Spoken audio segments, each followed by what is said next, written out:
ഞാൻ ആദ്യം മുതൽ പറയുന്നൊരു കാര്യമുണ്ട്. ഞാൻ വേടൻ എന്ന കലാകാരനെ അല്ല എതിർക്കുന്നത്.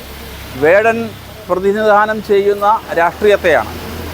പാലസ്തീൻ പതാക പുതച്ചുകൊണ്ട് പാടുന്ന രാഷ്ട്രീയം അത് ഈ രാജ്യത്തിൻ്റെ ദേശീയ ഐക്യത്തിന് അനുകൂലമാണെന്ന് ഞാൻ കരുതുന്നില്ല. ചോര കുടിച്ച് ദാഹം മാറാത്ത പുലികൾ അലഞ്ഞു നടക്കുന്നതിനെക്കുറിച്ച് പാടുന്നത് ഈ രാജ്യത്തിൻ്റെ പ്രധാനമന്ത്രിയെ വധിച്ച LTT എന്ന് പറയുന്ന ഭീകര സംഘടനയെക്കുറിച്ചാണ് എന്ന് സാമാന്യബോധമുള്ളവർക്ക് മനസ്സിലാക്കാൻ സാധിക്കും.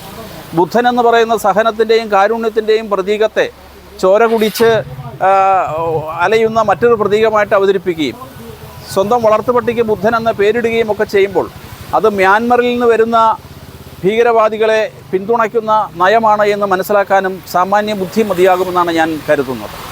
നിശ്ചയമായിട്ടും അത് നിയമപരമായി നേരിടേണ്ടതാണ്. അതിന് ഈ രാജ്യത്ത് ധാരാളം സംവിധാനങ്ങളുണ്ട്.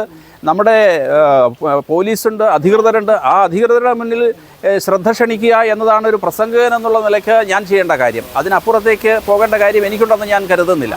ഞാൻ പാണനല്ല, പറയനല്ല, പുലേനല്ല എന്ന് ആവർത്തിച്ച് പറഞ്ഞിട്ട് ഞാൻ എന്താണ് എന്ന് അദ്ദേഹം പറയുന്നത് നിങ്ങൾക്കും അറിയാം എന്താണെന്നാണ് പുള്ളി പറയുന്നത്. അങ്ങനെയാണെന്നുണ്ടെങ്കിൽ ഞാൻ ആദ്യം തന്നെ മനുഷ്യനാണെന്ന് പറഞ്ഞാൽ മതിയല്ലോ.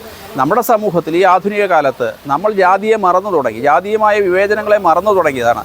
ഇത് സത്യത്തിൽ ഇത്തരം ജാതി വിവേചനങ്ങളെ അരക്കിട്ടുറപ്പിക്കുവാൻ വേണ്ടി ആവർത്തിച്ച് പറയലാണ് എന്ന് സാമാന്യം നമുക്ക് മനസ്സിലാക്കാൻ സാധിക്കും. തന്നെ എന്താണ് ഈ പറയുന്ന റാപ്പ് സംഗീതത്തിലൂടെ വേടൻ എന്ന് പറയുന്ന കലാകാരനെ കൊണ്ട് മറ്റുള്ളവർ ചെയ്യിക്കാൻ ഉദ്ദേശിക്കുന്നത് എന്ന് വ്യക്തമാണ്. കാരണം ഈ ഹൈന്ദവ സമൂഹത്തിൽ ജാതീയമായ വേർതിരിവും അനൈക്യവും ഉണ്ടാക്കാൻ വേണ്ടിയിട്ടുള്ള ഒരു ബോധപൂർവമായ പരിശ്രമം വേടനെ മുൻനിർത്തി നടക്കുന്നുണ്ടെന്നാണ് ഞാൻ മനസ്സിലാക്കുന്നത്. അതുകൊണ്ടാണ് ഇന്ന് ഈ ആധുനിക കാലത്തും ഇത്തരം ജാതിവാദങ്ങൾ ഉയർത്തുന്നത്.